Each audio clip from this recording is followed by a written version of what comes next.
All right, you guys. Welcome everybody to another episode of Into the Stratusphere. I'm your girl Cindy G here. How's everybody doing on this fine weekday? We are less than a few days away from AEW Double or Nothing. Like, holy crap, y'all. I'm so excited for this upcoming pay-per-view, especially the fact that I'm definitely going to be challenging Philip and Brandon and Baby Huey for the Bulletcast title. So, yay, a pay-per-view I can finally watch. Now, before I get into what's going to be the episode, so the title of this episode, it is going to be a very tear-jerking, emotional, heart-wrenching episode. Episode 37, Long Live Hana Kimura. That is right. This episode will be dedicating to her. But for that, I'm definitely going to be doing the usual, wrestling news headlines. I'm not going to be doing the independent wrestling news and results because it is going to be a long show. So just bear with me. Wrestling news headline. I'm going to be talking about the Hana Kimura Memorial Show, the Hana Matane. And then the recap for New Japan Strong, NWA Powerrr, Impact Wrestling, and also, a little bit of AEW, especially about the Forbidden Door match, as I call it. That's right, the NWA Women's Championship match between Serena Deeb versus Red Velvet, to the AEW Dark Elevation match this past Monday between Ren Narita versus Royce Isaac, and Rocky Romero versus JD Drake. And plus, I'll be giving you guys my prediction for AEW's Double or Nothing. So sit back, grab a tissue, and it's gonna be a very interesting episode. Well, not interesting, but it's gonna be a wide range of emotions and all the above as well. Alright, you guys, so with that, let's go ahead and start out with the wrestling news headline. So, New Japan Pro Wrestling just made a headlining news on May 20th that the IWGP World Heavyweight Champion Will Ospreay has to vacate the title due to a sustain of a neck injury that took place on the May 4th, night 2 of the Wrestling Dotaku match. So pretty much his neck got really jacked up that he's going to have to be out for pretty much several months to a year, and he's now flown back to the UK for treatment and rehabilitation. So New Japan stated that there is no timeline for Ospreay's return to action at this time, and as a result, the championship has to be vacated. So I know that it was kind of make a buzz through the headlines this past week, and the fact that Will Ospreay has been in quite a few scandals and also reputation. Me, I did talk about how I feel about Will Ospreay in the past, and I just wanted to make this clear, you guys. It really sucks that for a title that he worked his hardest, he has to vacate it because of an injury that actually really gonna affect his career big time. However, there is another report that even though there is a rumor saying that Will Ospreay is willing to leave Japan to go back home in the UK, and especially for different obvious reasons too, because of the reputation that he's trying to bring back. But then with everything that's happening with the storyline situation in New Japan a couple months ago regarding him and Bea Priestley, to his real life scandal that's been happening, which I'm not going to get into that because I saved my piece. And it sucks. And for that, New Japan Pro Wrestling has been going through a lot. Especially they're having a pretty much a horrible year, in my opinion, for the fact that they merged the IC title and the heavyweight title into this crapola design of a title to postponing the show because of the rising number of the COVID cases in Japan. 9 wrestlers has been confirmed to tested positive for COVID, even though there has been multiple reports that some wrestlers that have been name dropped has tested positive for COVID, but I'm not going to say who is who because there is no quote-unquote confirmed reports, even though some of the wrestling news media already said who it was, but they didn't give more of a clear context as well. Besides that, And now with the title situation, New Japan is in a really deep pickle right now, you guys. And I just hope that like they gotta find a solution for how they're gonna like do with like each of the match card. Well, the only option I would say is continue on with the partnership with different promotion, not just international like with CMML and Ring of Honor.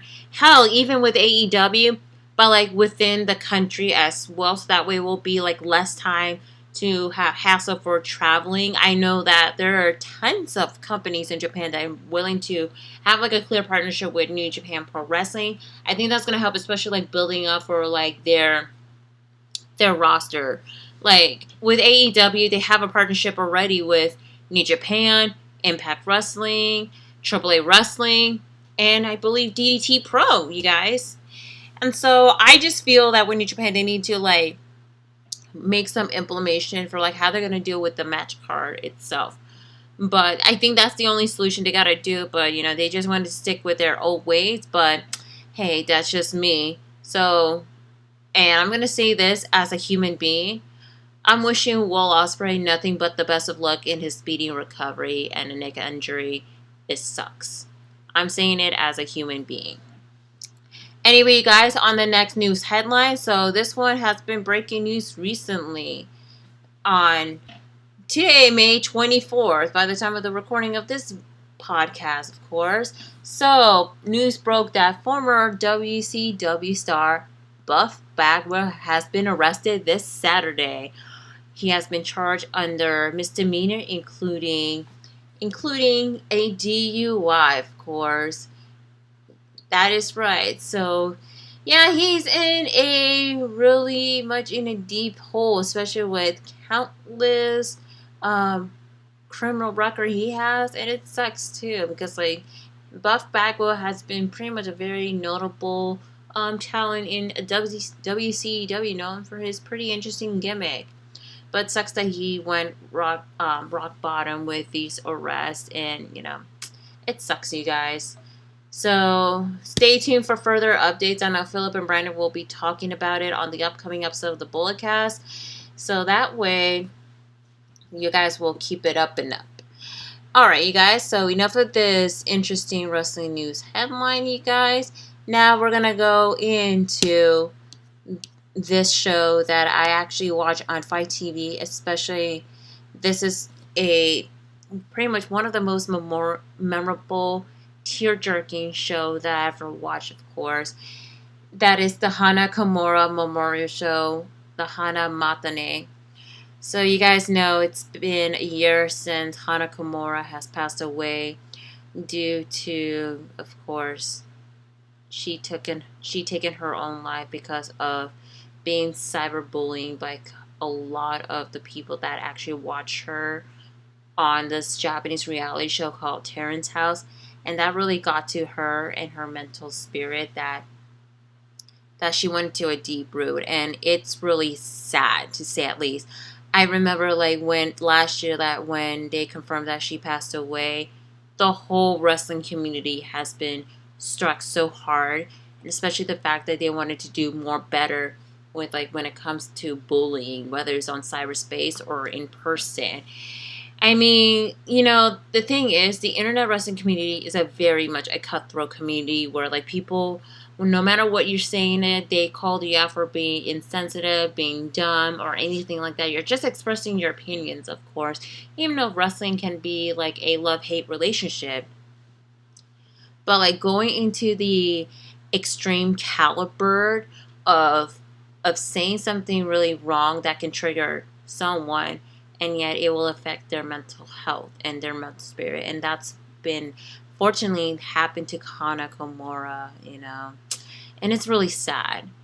And so, a year later, of course, because of things are getting eased down from the pandemic, you know, and I know they did not do, like, what they can do to honor Hana Kimura. So, Kyoko Kimura, which is Hana Kimura's mom, a very legendary Joshi wrestler in across Japan. Her and then also like 17 to 20 promotion decided to produce a memorial show in honor of Hana Kimura. So that is what I'm going to be that is what I'm going to be talking about this. I'm going to give you guys like the rundown. I'm not going to go too much about like the matches itself. I'll just give you guys my brief thoughts. So it was on Fight TV for only $15, and all proceeds for it goes to the Kimura family, which I think is a very awesome thing to do for Fight TV, and also other streaming services like internationally as well. Correct me if I'm wrong. For it.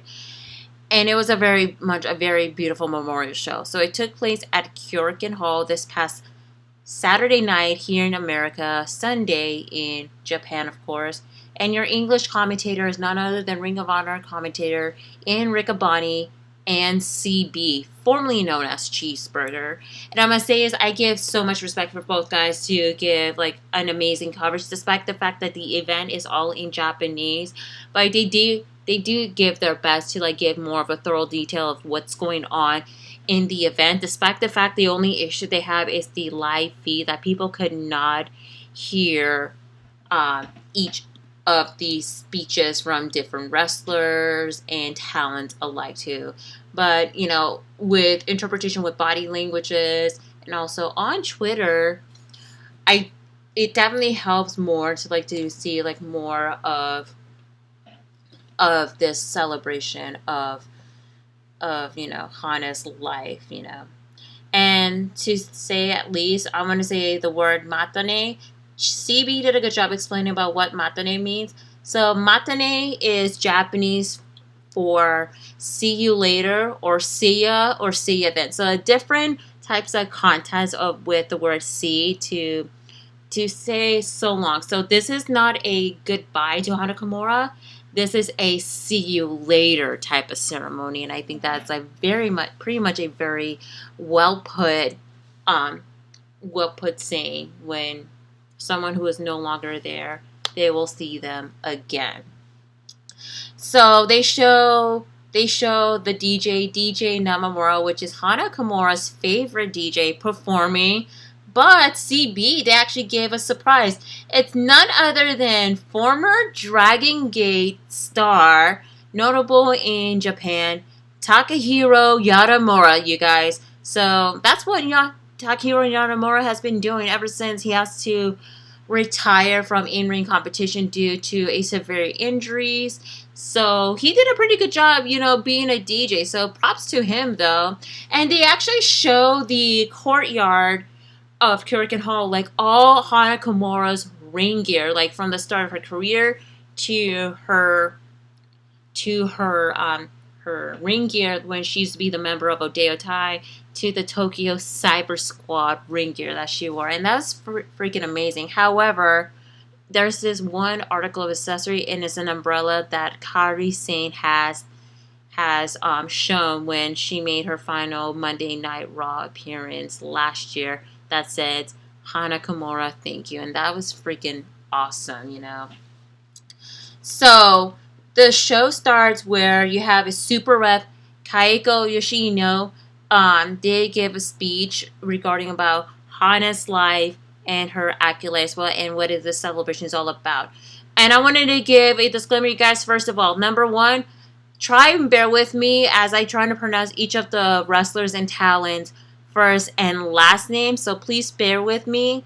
And second of all, like, I don't know what they're saying in like their speeches, you know, but like I'm just reading off what I have in my notes and also online as well, because with the audio feed it's hard to understand what they're saying, especially with the language barrier that is going on. So I just wanted to give you guys a disclaimer. Anyway, afterwards, then you have is Jungle Kyoto came out to the Tokyo Cyber Squad theme song. So she came in and then she shared some heartfelt like speech about Hana Kimura. So as you guys know, Jungle Kyoto is still active with Stardom, but she is out with a severe injury. But I'm glad that she's doing okay and she's doing well, but she's still out of competition for I think at least a couple months now due to like a very, very rough injury that she encountered. But, you know, good to see her attending and giving like a beautiful speech. Afterwards, you have is a song and dance number. So you have is Ike Park did a dance number to Hana Kimura's idol group that she used to be in called Awaniko. That's right. So Hana Kimura was in part of a all-girls group called Awaniko. So they did like a song and dance number, and it was pretty much a very beautiful, elaborate dance number. And by the way, the dancer's outfit looks so fresh and very trendy too, y'all. So that I was very impressed. Alrighty, now with that, let's go ahead and talk about each of the matches as well. So the first match, it's a 6-man tag team match, which the team of Aew, Shintaro, and Habe defeated the team of Fuma, Mills Mongoose, and Shida. And that was pretty much a very entertaining match, and each of the competitors wrestled from different companies, and they came together to do each of the match and perform for the audience. So it was a lot of like high-flying a little bit of high-flying, but mostly the technical wrestler as well. I became a fan of Habe. Habe did an amazing job with the senton for the 2 count, and then he did the ankle lock to Shida. Shintaro, very notable in the world of like the cruiserweight in Japan. Very impressive. So he did the pop-up powerbomb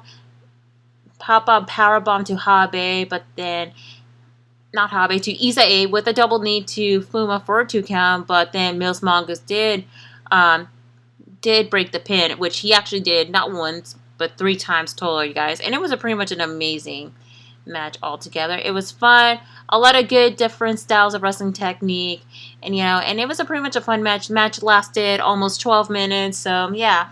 Anyway, after this match, then you have like a video package of Hana Kimura, which one of her favorite match is the irregular All-Star Battle Royal, which normally in Japan, like the Battle Royal can be very entertaining and mostly comical way too. So the irregular All-Star Battle Royal took place, and it's like a very cheeky but yet very entertaining match. I mean, you have like all the competitor sitting together while 2 of them fight or just helping out. I think it's like more of like an entertaining show than like an actual real match itself too. However, like every 5 to 10 minutes, you have like a very surprising appearance, and then that's where they start off with the matches continuing on. So I'm going to be reading who participate in this match, and I know that my notification has been ringing, so pardon me for that. Alright, you guys, so here are the participants for this irregular battle royal, you guys, and it's gonna be a mouthful, so just bear with me, you guys, because it is gonna be a very very much a very mouthful, like who's in the Memorial Battle Royal. And also I'll give you guys a notable wrestler, that's right, too. So the winner of this irregular battle royal you have is Ram Kachiko. She wrestled for 666, and other wrestling promotion, she is known for having a brunette hair with a white face paint with a goth extended, which of course she threw in a lot of middle fingers. So she defeated Agar, Andres Miyagi, Banana Sanga, Cherry, Shinshiro Hashimoto, OVW/AEW stars Shima was there, Dash, Shisako, Fumori Abe, Gabai Jichan, Hagane Shiniro, Sakura Hirota, who dressed up as the late Hana Kimura when she came out to the Tokyo Cyber Squad. Not the Tokyo Cyber Squad, but her old solo theme song before she joined in Tokyo Cyber Squad and Odeyo Tai. Hanako Nakamori, Jinsai Shizaki, that's right, Jinsai Shizaki made a surprise appearance in the Battle Royal. Of course, unfortunately, he got eliminated early. You may remember him having a match against Bret Hart at In Your House, you guys. Who else? Jun Sakai, a very legendary deathmatch wrestler who is the owner of 666 Pro Wrestling. Let's see. Lingerie Muto, which is a gimmick of Kenji Muto in a lingerie. I don't know why. It's like so hokey but funny. Masato Tanaka, that's right. Former ECW star Masato Tanaka made the appearance. Mesare Ojari, Makai Iwata, Mayu Taseki, Moka Haruhi, and again, please bear with me with the pronunciation of the first and last name. Shosara Ashinio, Super Delphine, that's right, you remember him in New Japan Pro Wrestling. He competed at the 1992 Super J Cup against Jushin Thunder Liger. He made the appearance. Toshiro Osugi, Yuki Misazaki, Yuko Miyamoto, and Yusuke Konama. These are like the participants in the Battle Royal. And the final three was Shima, Ram Kachiko, and Masato Tanaka. And that was pretty much a very, like, when Shima came in, and I think he was the last person, that's where shit gets real and everybody's starting to, like, I feel like I'm watching an actual match all together. And how did Ram Kachiko win? Well, she actually pushed Shima and Tanaka off the apron. That's where she picked up the victory. And afterwards, she gave a speech, possibly dedicating to Hana Kimura, of course. And that was a very well-put speech. And by the way, she also wrestled for Ice Blue Ribbon. So you guys know who is Ram Kachiko. And I'm already a fan with her. Anyway, afterwards, they show more pictures of Hana Kimura. Like mostly like the picture of glamour shot of Hana Kimura in her ring gear that you see on her 8x10. And yeah, and then now we're going to go on to the 8-women tag team match. Which you have is the team of Asuka, who is known as Veni, which she competed in the AEW Women's World Tournament for the number one contendership match for the AEW Women's Champion. So she's teamed up with Mio Monimono, Nasapoi, and Shuri, which you may remember her as a member of Donna Del Mundo. They were taking on the team of Death Yama-san, and Odeyo Tai, consists of Konami, and making their one-time appearance of their out-of-retirement match, Hasuki and Koketsu. That's right. The match itself was very much on fire, especially the fact that both Koketsu and Hasuki, I mean, their dance number, they still freaking got it no matter what. And it was pretty much a lot of good start. A lot of back and forth counter, a lot of pinfalls and near falls. Especially the fact that you have is a lot of like back and forth between Hasuki and Miyamoto. And when Miyamoto did tag in Konami, that's where Death Metal Sanga, Death Yama-san and Konami, they worked together to take down Miyamoto, and that's where Jungle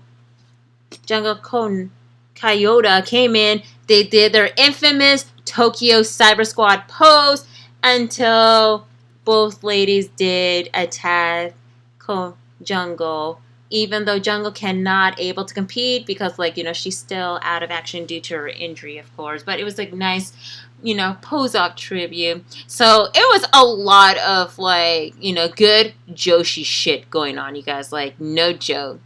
And so you have Aisuki with the punk kick to Miyamoto before Konami kicked her out despite what's going on with this. So it's a lot of back and forth going on. A lot of kicks and taunts, especially from the Odeyo Tai side.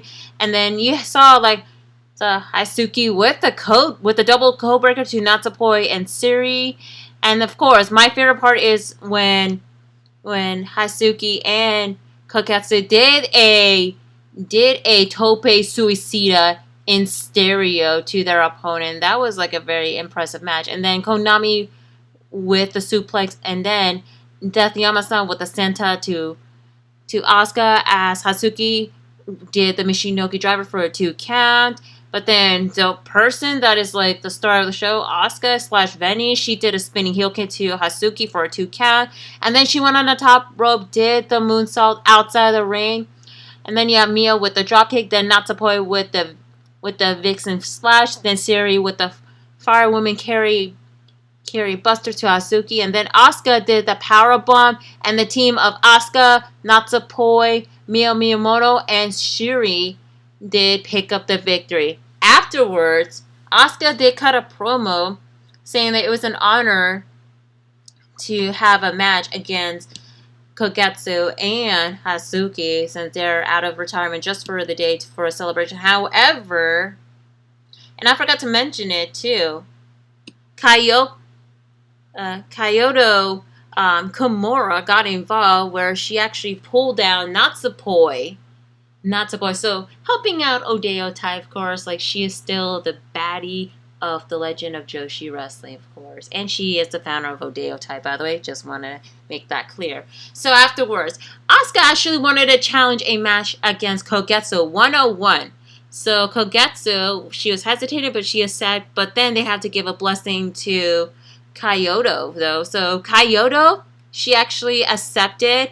And so the actual main event match was between Koketsu versus Asuka. And that was a very much a fire match between both ladies. Even though it was a slow start, but it was freaking awesome. Especially Koketsu with the double tope suicida to Asuka, and then deliver a third one, followed by a springboard dropkick, then a Superman punch, followed by more dropkick to Asuka. I mean, Koketsu, despite like she has to be out of the retirement, but I mean, she still got it. I mean, there's no sign of ring rust from her, you know, because like her energy and her like in-ring ability, it was very oppressive too. So you saw Asuka with the spinning heel kick, and then, like I said, Asuka impressive job with the leg work. I actually mentioned about her in-ring work when I did cover the AEW Women's Tag Team Tournament on, not tag team, the AEW Women's World Tournament on the Japanese side, and also like past episode Into the Stratusphere, also on Instagram TV,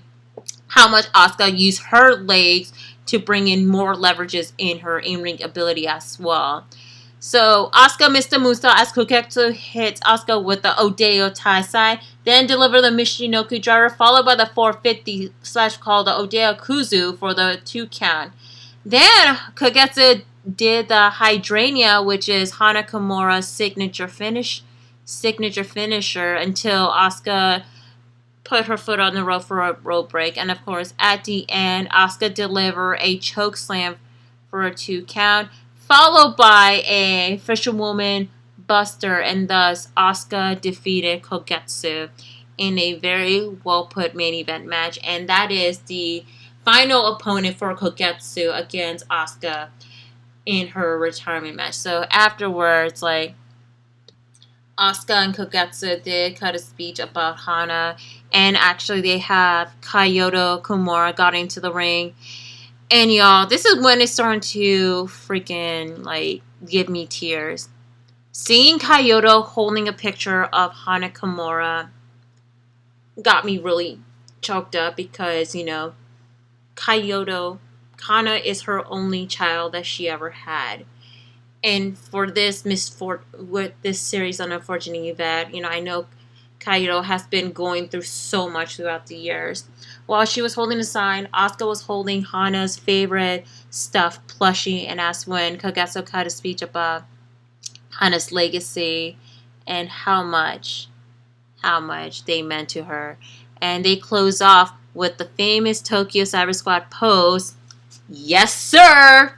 That is right. And afterwards, they show a video package and picture of Hana Kimura's life, like when she started as a kid, especially how she especially her in-ring career matches. And especially my favorite part is that when Kayota Kimura did have a death match, a match that involved deathmatch wrestling, you saw that Hana was like very scared that, something bad happening to her mom, but then Kyoto did actually, make sure she is okay and she's all that. And another favorite part about this video package is like the dynamic between Hana and Kyoto. Like, they faced off against each other not once but twice but 3 times, and also they were tagging together when Hana was in her early start of her wrestling career as well. So it was a very heartful like video montage, video clips and highlight about Hana's life. Like, besides wrestling, she competed in sports, especially a competitive tug of war, and it was a very beautiful tribute to say one last time to Hana Kimura. And then afterwards, then the eulogy where Kyoto was holding Hana's picture, and on by the ring corner is Hana's final ring gear, which is her Tokyo Cyber Squad ring gear that is on the mat again. And that's when I was crying, you guys, and especially seeing her favorite stuff, Animal's line on the ground. It was very heartbreaking, you guys, seeing this. So after the eulogy, Jungle Kyoto did ring the 10 bell salute as everybody was giving the moment of silence.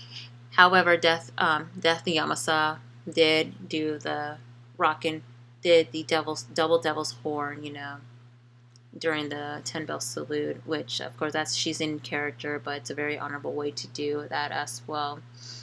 And so after the 10 bell salute, they play Hana. The person that delivered the usually did say Hana Kimura, introducing to Hana Kimura's ring introduction, followed by playing the Tokyo Cyber Squad theme song.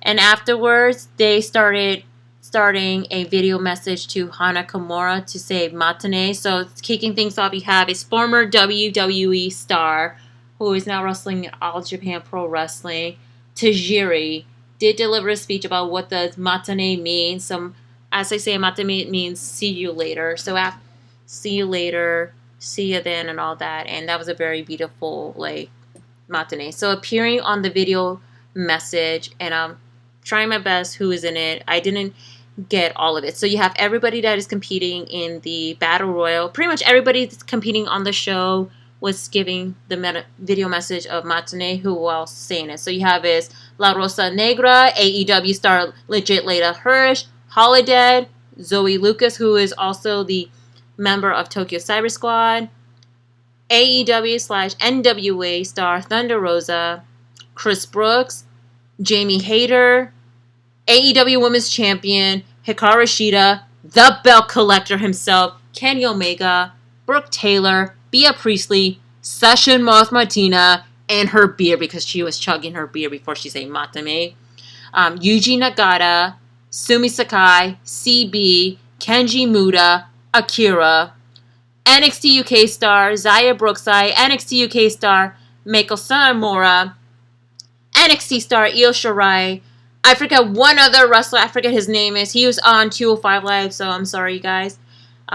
Saraya, Kairi Sane, Chris Wolf, and everybody else that is also in the video package. And the person that lastly say Matane is her mother, Kyoto Kimura. And it ends with, "We love you, Hana. Hana loves everyone." And that, my friend, is the Hana Kimura Memorial Show Matane. That was a very beautiful tribute. And I noticed that it was trending all over social media, mainly on Twitter. Seeing this, I'm trying not to cry, you guys. Because you know me, when it comes to Memorial Show, it can be very much a tear-jerking moment, you guys. No joke. But comparing that and also being emotional since, the whole Broding Lee tribute show on the episode of AEW Dynamite, it is a very beautiful celebration. to say that we're saying our final goodbye, but then it's a see you later to Hana Kimura. We here at the Bullet Cast, we're still continuing on to send our love and our prayers and condolences to Kyoto Kimura and the rest of the Kimura family, friends, fans, loved ones, colleagues of Hana Kimura. May she rest in peace. To Hana Matane. Alright, you guys, enough of the memorial show sadness and a lot of emotion. Let's go ahead and go with the results from New Japan Strong from this past Friday, May 24th. So you have is Bateman defeated Alex Coughlin. You have a tag team match where Brody King and Carl Frederick defeated Team Filthy, consists of JR Kratos and Daddy Limelight. And in your main event match, Fred Rosser defeated Hikaru in a no disqualification match.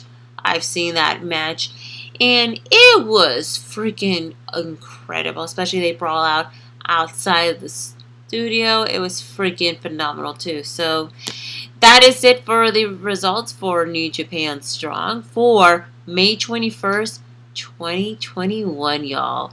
Now let's go ahead and go with NWA Powerrr from this past Tuesday, May 18, 2020, you guys.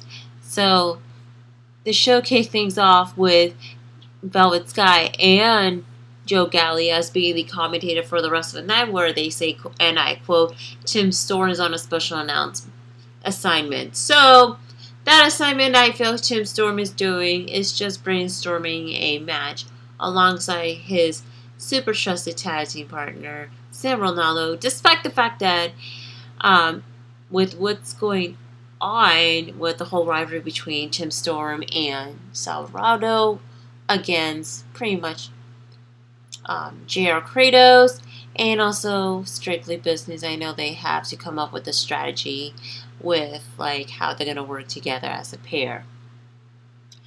But that's my take on it. And then afterwards, they flashed the camera over to Kyle Davis, which Kyle is actually reading a letter of a statement from the current NWA president, Billy Corrigan. That's right. So the letter did explain about the action from Strictly Business, that they walked away from last week's main event match, and to settle this whole like result of the consequences, Chris Adonis and Tom Lattimore are stripped off their NWA Tag Team title opportunity for their action last week, where they walked out on the NWA Tag Team title opportunity. And it was supposed to be the main event match, by the way, you guys.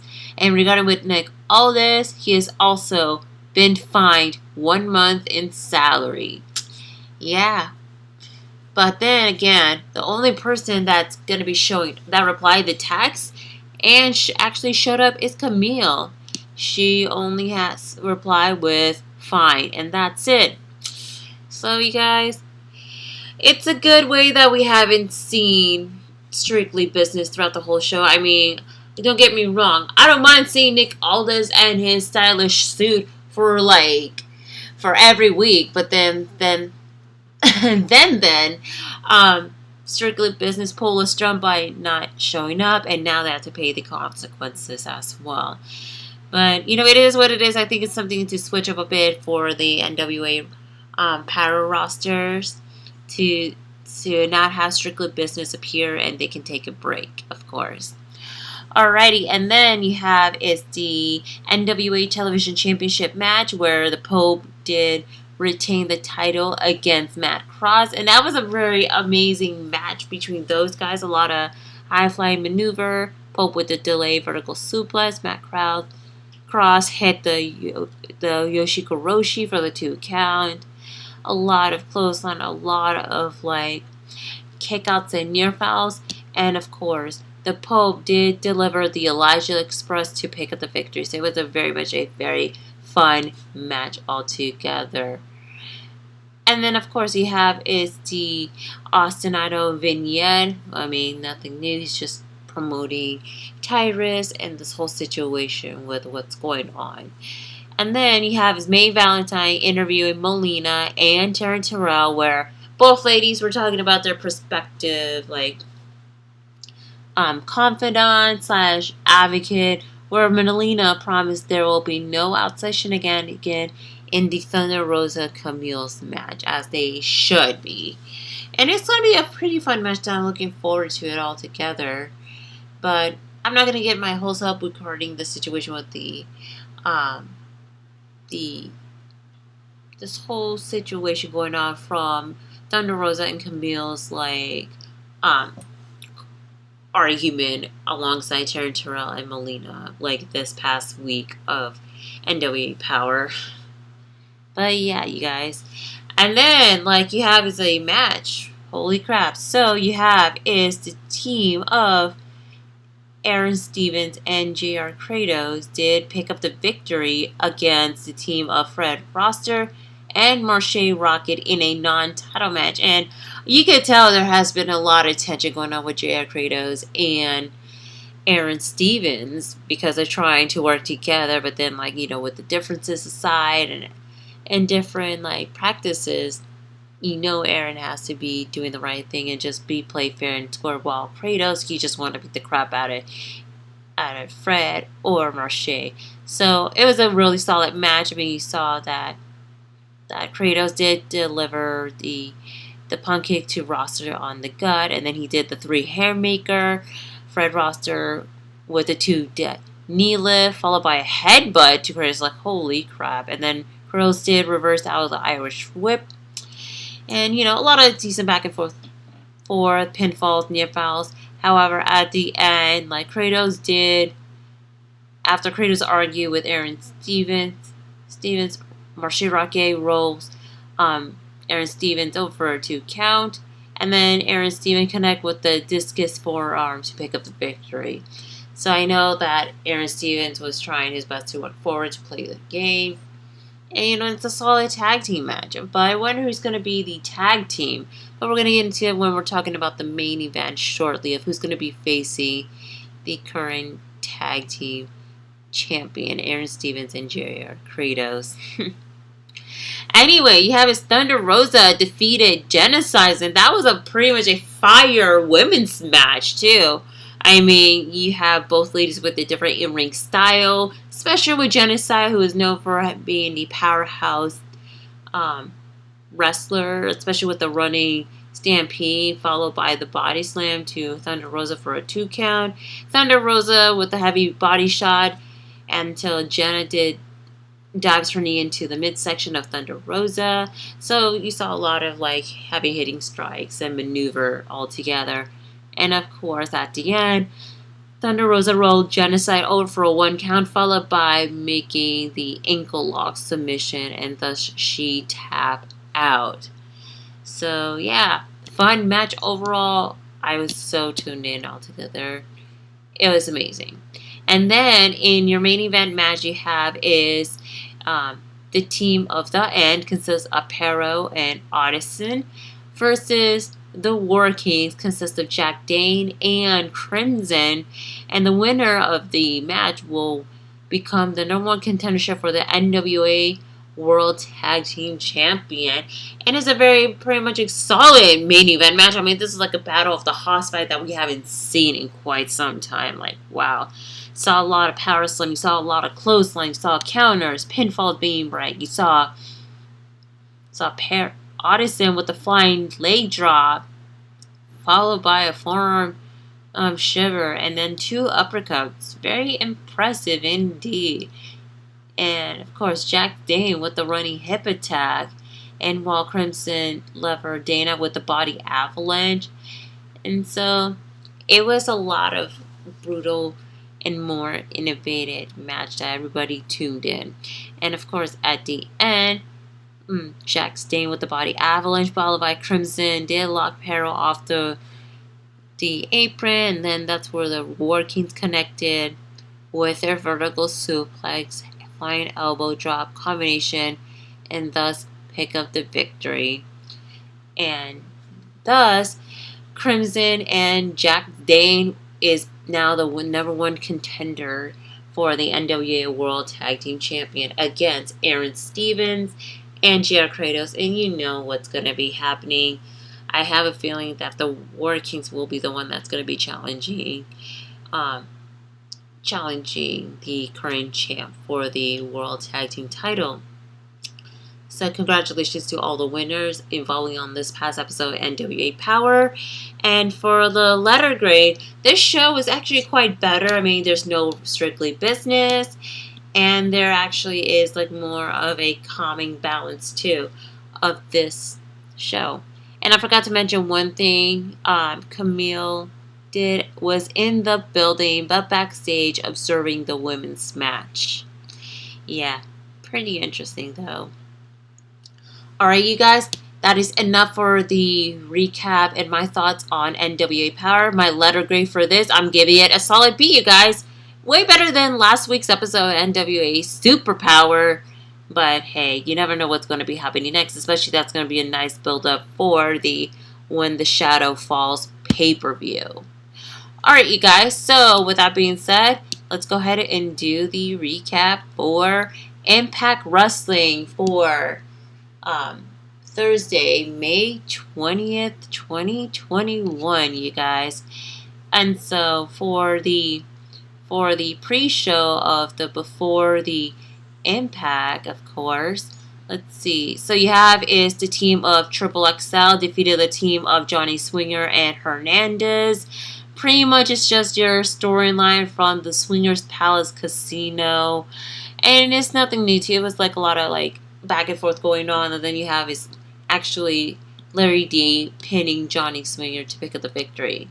And then on to the main card. So you have is Rohit Raju defeated Jake Something via pinfall in a match that they were continuing on with their feud ever since. Rohit did grab Jake's ankle, causing him the opportunity to be part of the six-way call your shot that already just took place at Under Siege, of course. So you saw a lot of back and forth going on. This press from Jake Something. Then you saw a lot of like spear in the corner from Jake Something. Rohit Raju hit the Fury on the corner. A lot of like heavy hitting strikes from this particular match, and you know, still continue on because after the match, Jake Something did attack Shida while Rohit was like standing there like a coward and not helping him, of course. And then that's where Jake Something grabbed the table, set it up, and then he did the powerbomb to Shida through the table. Not powerbombing him, but then he also speared him. So pretty interesting, and the feud is still continued. And then, of course, you have it's like a backstage segment where Gia Miller did interview. Let's see. She interviewed Taylor Wilde. As Taylor says, she's focusing on the Impact Knockouts title opportunity. And then she got interrupted by Tennille Dashwood and Caleb with the K. As she told her that Caleb is not injured anymore. And said she'll be facing Kiera Hogan later on tonight.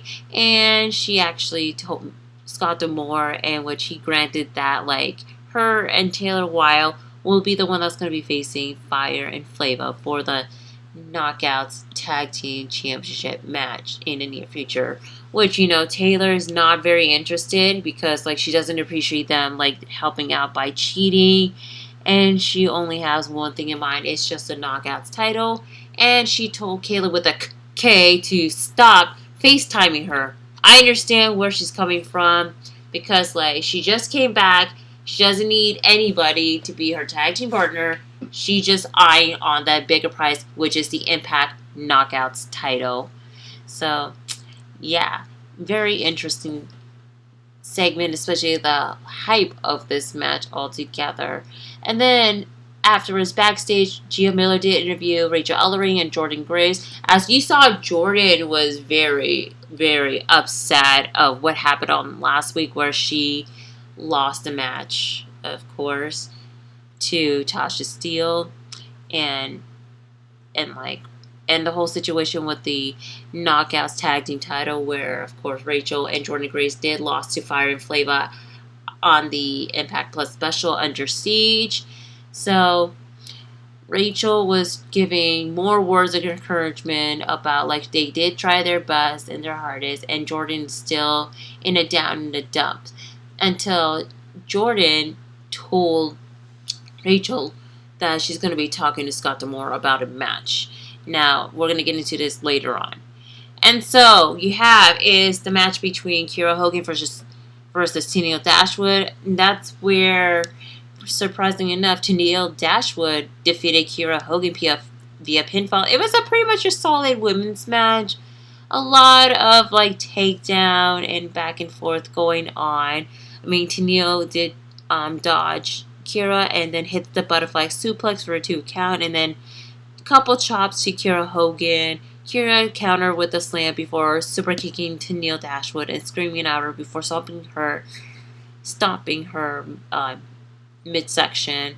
Kiera Hogan with the basement's dropkick in the corner, and then that's where Tenille came back and with the roll up, and thus she did pick up the victory. And afterwards, Kiera Hogan attacked Tenille Dashwood before Kayla with the K has been trying to get involved, but then attacked by Tasha Steele. So then again, you have the whole Deonna Purrazzo, Kimberly, and Susan ran up, got on the ring, and continuing, and also helping Tasha and Kiera Hogan to attack Tenille Dashwood until Taylor Wilde came in to make the save. But then, of course, the whole number game situation going on. And then Havoc came back out, and she started to take down a lot of the heels. And then, so all the heels did escape the ring, while Taylor, Tenille, and Havoc was standing tall until the music hit, and out comes DK, blocking the exit way to the entrance stage. And that's where all the heels fleeing over the guardrail and heading to the back. So now, you guys, this is pretty quite interesting that now we know who is the heel and who is the babyface in the Knockouts division. And I think that this is a very clear-cut point about the dynamic as well. Especially Tenille Dashwood is now a babyface. That seems to be a bit odd, y'all. So for the heels of the Knockouts division, you have Deonna Purrazzo, Kimberly, Susan, Kiera Hogan, and Tasha Steele. So that's 5. And then for the babyface, you have Tenille Dashwood, Taylor Wilde, Havoc, Rosemary, and let's add Alicia Edwards in the mix, since she's mostly involved with this whole like Johnny Swingers Palace storyline bullcrap. But and it's all about finding the balance of finding these balance all together for the knockouts. And speaking of knockouts, so backstage they show Jordan Grace and Roger Ellering saying that Jordan Grace did tell Rachel that she talked to Scott D'Amore and there's a match that's going to be happening. And she admitted the match is going to be between her and Rachel. So Rachel didn't say anything. She was just shocked, and that's where they went to commercial. Now, I'll be talking about this match because now, like, the reason why Jordan told Rachel, because she wanted to release all that anger out after taking a W at Under Siege. And like I said, I have a sense of feeling that Jordan Grace is going to be turning heel because you need to find, like, a common balance in a knockout division, like babyface and heel. So both Rachel and Jordan will join whatever side they choose. But who knows? Afterwards, everybody was getting ready. A mysterious commercial of the New Japan Pro Wrestling. That's right. The leader of the Bread Club, Satoshi Kojima, will be debuting on Impact Wrestling next week. And the whole Forbidden Door continue, y'all. I'm looking forward to see Satoshi Kojima in a Impact Wrestling zone. That's going to be pretty quite interesting, to say at least, and I'm looking forward to it. Afterwards, you have Gia Miller did interview Finjuice ahead of their title defense against the number 1 contender, Ace Austin and Badman Fulton. Solid interview, not much to say, and yeah. And then you have is an enhancement showcase match between Petey Williams versus VSK, and that was pretty much a very fun showcase match. I don't consider it as an enhancement match, but it was pretty much a sought out matchup. A lot of drop kicks, a lot of spinning head scissor coming from VSK. Then you have the jumping knee drop before hitting a scoop slam into the jumping splash for a 2 count and a sliding uppercut, stomping Petey Williams in the corner. And that's where Petey countered with the integrity into the German suplex and a Russian leg sweep for a 2 count.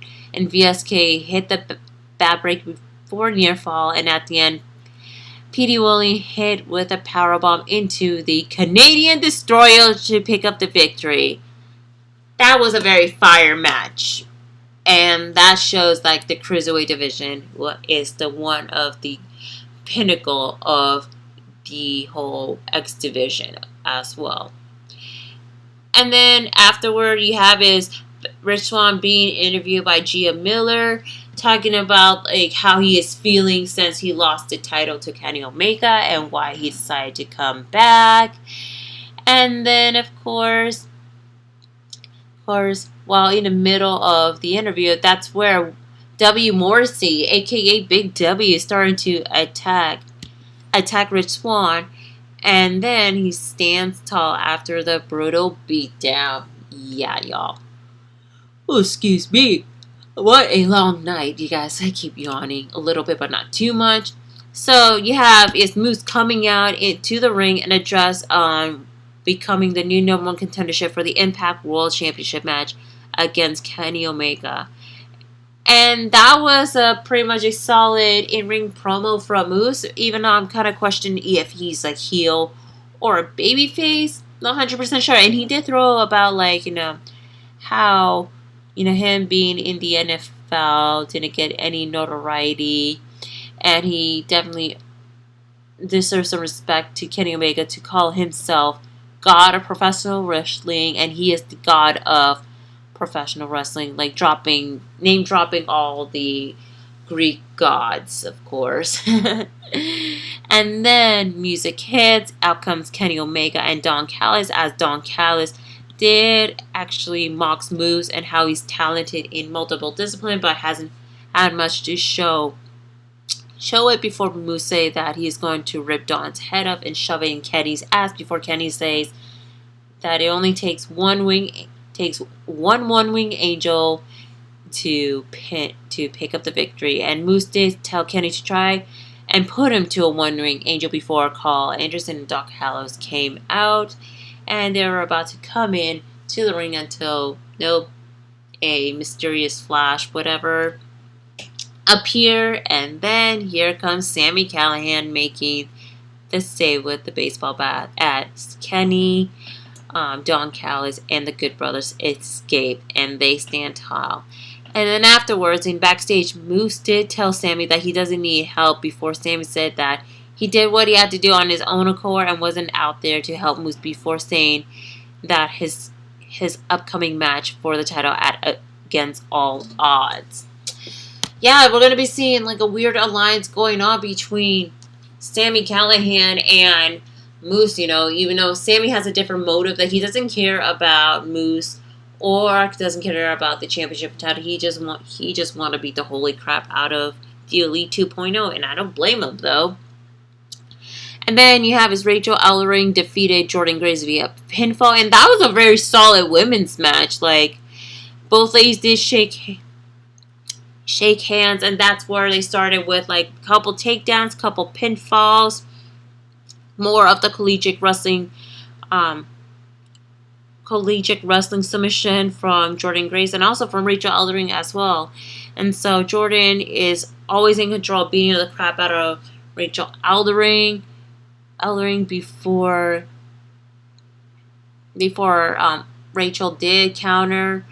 But then Jordynne Grace did hit a sliding clothesline for a 2 count and locking into a full Nelson that Rachel fights out before Rachel counters with the counters Jordynne Grace's Grace Driver and drop Jordynne with an uppercut and a senton for the 2 count.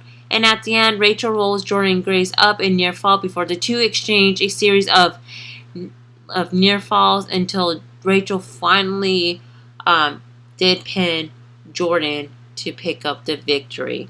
And you saw afterwards like how Jordan is up.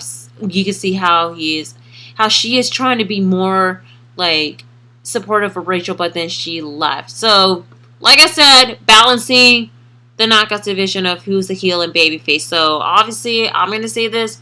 Rachel Ellering is a babyface.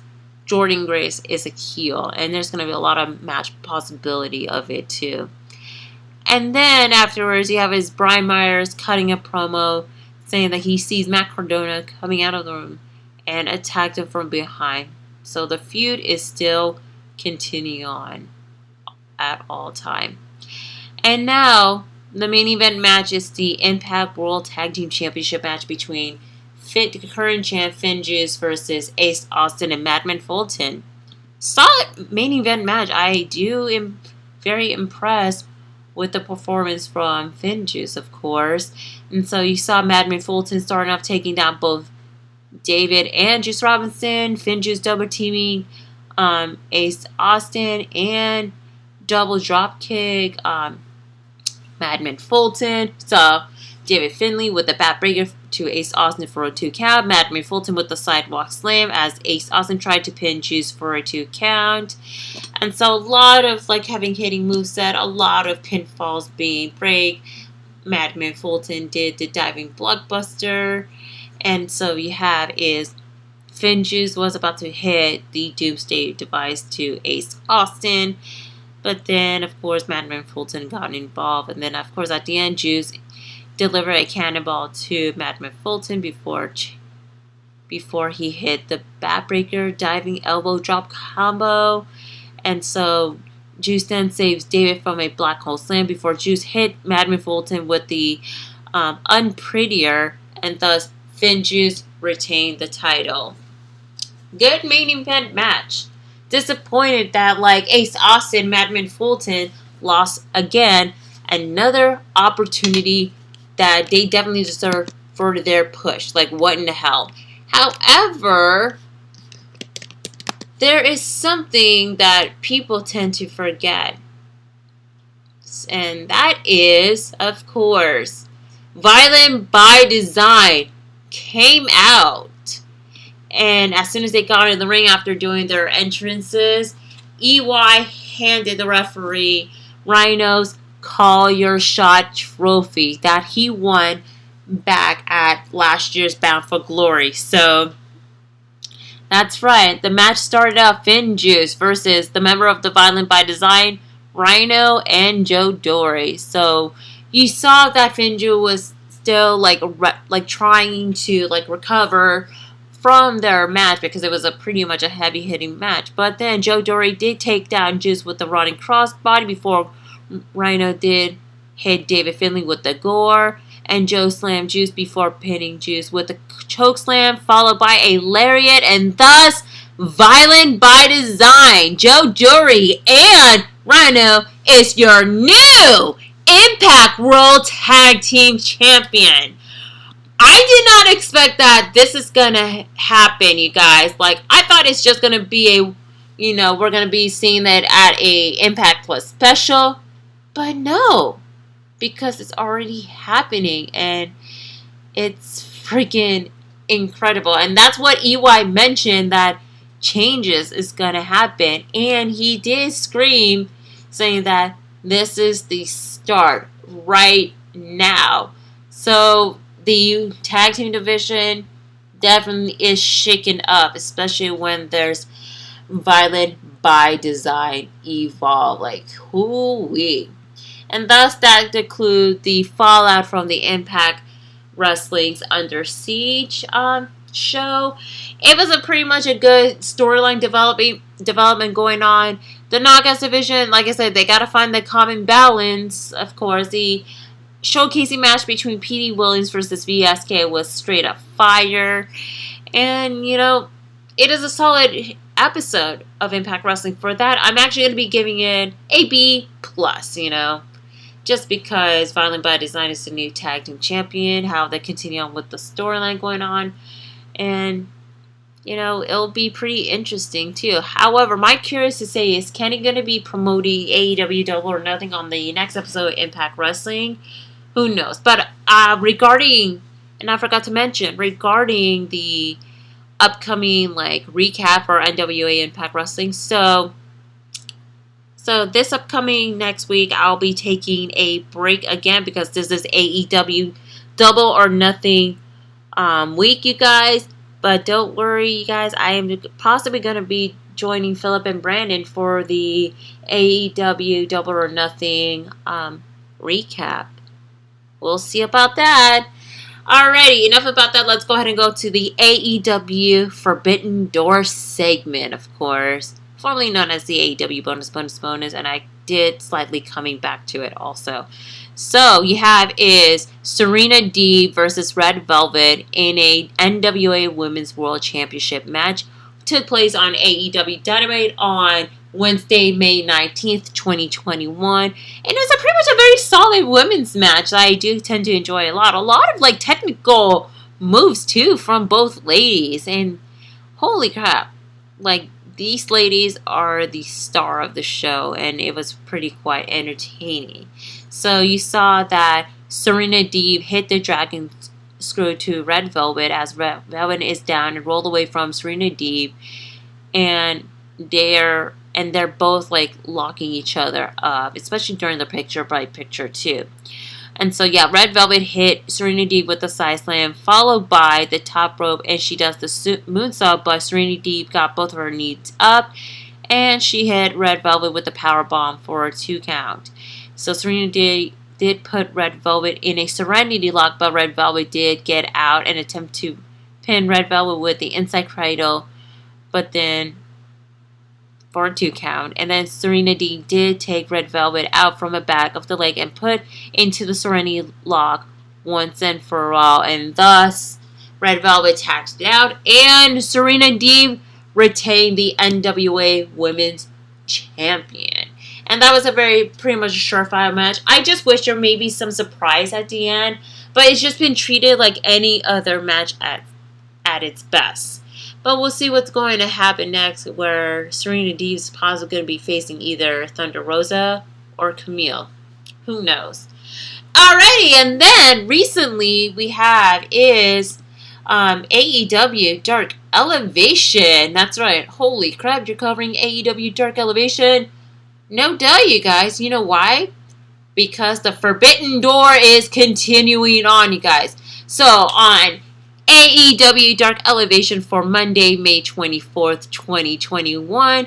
So you have is representing the West Coast Wrecking Crew, Royce Isaac, who is representing New Japan Pro Wrestling US of A, was taking on Ren Narita of the LA Dojo. So I'm very curious to know about Ren Narita. He has his own entrance name, and I think that's only exclusive for AEW, of course. Shout out to Mikey Ruckus for putting up all the work. Hashtag do the work. And it was pretty much a very fun match, even though it was shocking at best too.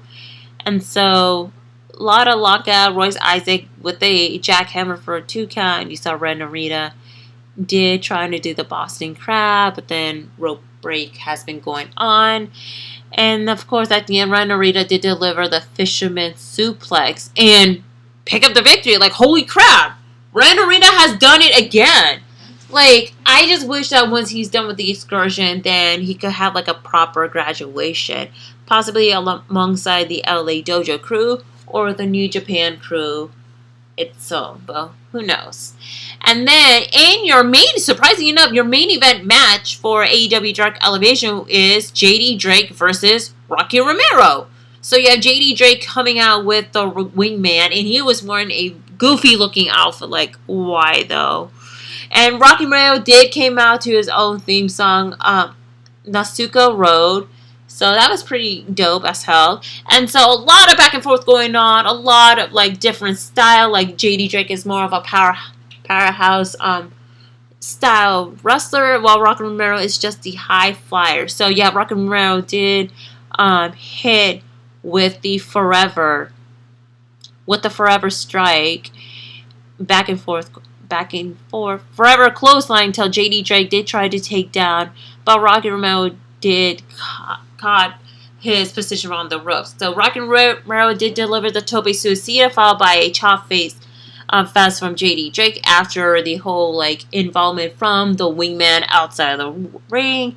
Then you saw JD Drake with the belly suplex. Then he missed the bonsai drop to Rocky Romero, where Rocky delivered the tornado DDT for a 2 count, followed by a attempted to do the sliced bread number 2, but JD Drake hit with the clothesline for a 2 count. Rocky Romero went on the top. He did the top rope hurricanrana, then a couple kick, then a shotgun drop kick, followed by a tornado DDT for a 2 count. And of course, at the end, Rocky Romero delivered the inside cradle to JD Drake and thus pick up the victory. It was a very fun match, I must say so myself, and it was good to see Rocky Romero making his AEW debut, despite it's just a Dark Elevation. Afterwards, the rest of the wingman, Peter Avalon, Cesar Bernoni, and who else? And Ryan Nemeth, of course. Ryan Nemeth started to attack Rocky Romero, and JD Drake got involved. And out comes Best Friends. That's right, Best Friends making the save. And then a touchy-feeling moment. Trent checked in on Rocky Romero to see how he's doing.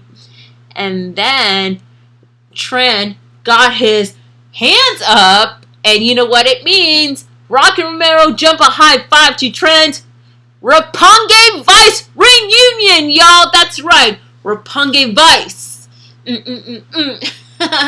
Their theme song is very catchy, and it was good to see Trent and Rocky Romero reuniting once again. And he brought in the rest of the members of Best Friend: Chuck Taylor, Orange Cassidy, and Chris Statlander. And so afterwards, all of them give Rocky Romero a big group hug, you guys. And that is very wholesome, too. So that is it for actually the Forbidden Door segment in the world of AEW, of course. And in my top, and I'm going to go in order, which has been the best, the not so best, and need to work on. The best have to be the JD Drake versus Rocky Romero. Second, I would go with Ren Narita versus Royce Isaac. And then last one would have to be the NWA Women's Championship match. But that's just me. Alright, ladies and gentlemen, that is it for that. And as I stated before, there's not going to be no new episode of Into the Stratusphere next week because it's AEW Double or Nothing week. And your girl is going to be pretty busy, especially when AEW Dynamite is going to be on a Friday. The hell? I understand the playoffs is happening, but correct me if I'm wrong? Yeah, it's happening. So that's why I'm doing this prediction right now for the AEW Double or Nothing that will be taking place this Sunday, May 30th at the Jacksonville Daily's Place. And it's going to be with fans, you guys, full capacity. So I know that, my AEW heel sisters and people that I met on social media are heading to Jacksonville for the festivity on Double or Nothing. Double or Nothing. Wow, Double or Nothing. Alright, you guys, so here are my picks. So, for the AEW World Tag Team Championship match, you have is the Young Bucks as the current champ versus Jon Moxley and Eddie Kingston. Honestly, I'm going to go with Eddie Kingston and Moxley to become the new AEW World Tag Team Champion. That way they can have more of a competition alike in the tag team division. And especially the fact that Jon Moxley has a new theme song, which is Wild Thing by X. A cover song of Wild Thing, though. And regarding with the Young Bucks, well, I guess you could say that the Young Bucks should make their appearance on Impact Wrestling. Maybe facing Violent by Design, but I doubt it because they're more heavy forward with AEW. So, yeah. And then you have Sting and Darby Allin versus Scorpio Sky and Ethan Page in a tag team match. The feud is still continuing on. I'm actually gonna go with Scorpio Sky and Ethan Page on this because I feel that they really need to elevate them as a tag team since they just formed, and especially the fact that their in-ring promo their style and how they work together. I just feel that it is the right call for them to be the one that's going to beat Sting and Darby Allin, and maybe we'll see a bit of a fallout from Sting and Darby. Who knows? And then you have is the AEW TNT Championship match between the current champ Miro versus Lance Archer. That's going to be a freaking brutal match. But I'm going to go with Miro to retain the title. Then you have is Hangman Adam Page versus Brian Cage. I'm going to go with Hangman Page to defeat Brian Cage. So that way Hangman Page can continue on to being the top star in AEW and to avenge of this whole situation with Brian Cage as well.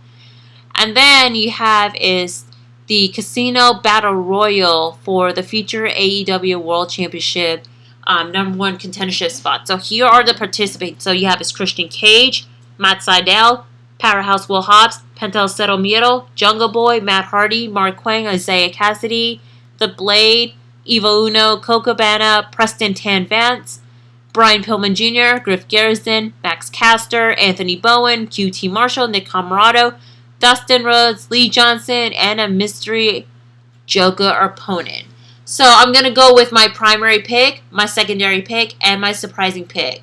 My primary pick, I honestly feel like the person that's going to be challenging Kenny Omega, my primary pick is going to be Christian Cage, because I feel with Christian, he just came back. He just made his debut at AEW Revolution, and he did call out Kenny Omega, but then he's trying to establish himself with being in AEW, and especially a brief feud with, of course, Team Taz. So that's why I'm going with Christian Cage.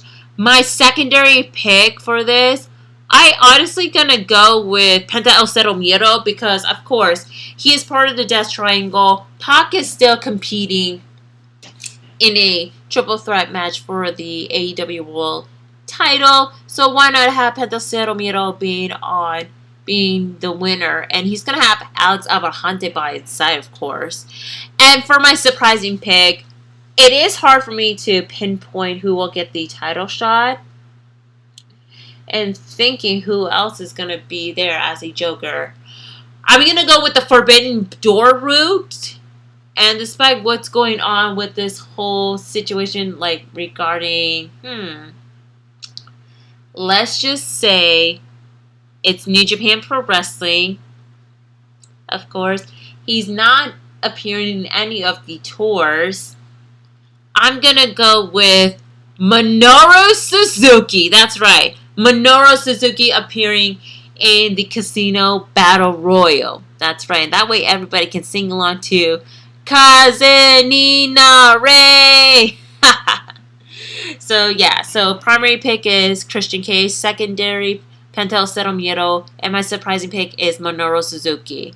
Alright. And then you have is Cody Rose versus Anthogogo. I'm going to go with Cody Rose, unfortunately, because about, Cody, his ego a bit. But I really want Anthogogo to win, but it's not going to happen. It's just going to be Cody, unfortunately. But it is what it is. And then you have the AEW Women's World Championship match between the current champ Hikaru Shida versus Dr. Britt Baker, DMD. Honestly, it's time for Hikaru Shida to drop the title. She's been the longest reigning AEW Women's Champion, especially during the pandemic era. And, with Britt Baker, I feel like it's time for her to be the champ that she deserves. So I'm going with Britt Baker to be the new AEW Women's Champion. And it's going to be a lot of competition arise. And then you have the Stadium Stampede match between the Pinnacle versus the Inner Circle. And the speculation is if Inner Circle lose, they must disband them as a team forever. And you know what? I have to agree, because I'm going to go with the Pinnacle to be the Inner Circle, because the fact that we already have so much factions and groups in AEW, I think it's time to split them up. And who knows? We'll see Santana and Ortiz finally as a tag team by themselves, and maybe a mini LAX reunion alongside Diamante, of course. And Chris Jericho, he can focus more being a singles competitor. So is Sammy Guevara as well. Like, everybody has more potential as a singles competitor than as a faction itself. So that's why I'm going with the Pinnacle to be the one that will win the Stadium Stampede match, of course. And in your main event, you have is the 3-way match for the AEW World Championship match between the current champ Kenny Omega versus Orange Cassidy versus Pac. Now, this is going to be a very interesting match since, like, all the development of this feud going on, like you have is that triangle feud with Best Friends. Kenny Omega having issue with Orange Cassidy, and everything has been going on. But for my pick, I'm going to go with Kenny Omega to retain the title. And the next challenger would be whoever's going to be facing him on the Casino Battle Royal. Or maybe a surprise appearance that will challenge him for that too. Who knows, you guys. Again, AEW Double or Nothing will be on BleacherReport.com. Or Bleacher Report Live, yeah. And again, Sunday, May 30th, you guys. So, Bulletcast title will be on the line. So, I am definitely going to be facing against the current champ. I believe it was Philip or Brandon. Yeah, I got to double check again. So, my bad. One of them and Baby Huey. For that is it for the episode of Into the Stratusphere, you guys. Wow. Start off in an emotional roller coaster, ends in a positive note as well. Alright, you guys, with that being said, let me go ahead and give you guys a quick plug. So if you guys wanted to contact me, DM me any suggestions or anything like that, you can find me on Twitter and Instagram at simply_C_OK. That's SIMPLY_C_OK. Make sure to follow me on TikTok because TikTok is where I'm doing a lot of stuff, especially now. I am part of a promo artist league. Yeah, your girl can now do promos. TikTok account is simply_C_OKAY. You guys can follow the Avengers in Wrestling media at Avengers_wrestling on Instagram, and also Avengers in Wrestling podcast on certain podcasting platform and on YouTube channel as well. And do not forget to make sure to follow at the Bulletcast on all social media platforms, Facebook, Twitter, Instagram. And also subscribe to the YouTube channel as well. And make sure to follow at the Bulletcast on all podcasting platforms, including Patreon, y'all. And with that being said, make sure to wash your hands 20 to 30 seconds. Still practice social distancing. Get a vaccine. So you guys gotta stop. Well, not stop. Get your vaccine so that way we don't have to continue on wearing your mask. But still wear your mask for now. But get a vaccine. But the choice is yours, alright? Because we got to decrease the number. I know everything is slowly back to normal. You know, especially wrestling shows starting to run back again with fans. And as always, you guys, just remember to please be kind to one another. We're all in this together. Till then, Bulletcast Nation, this is Cindy G. And I'll see you next time for another episode of Into the Stratusphere. Cheers, y'all.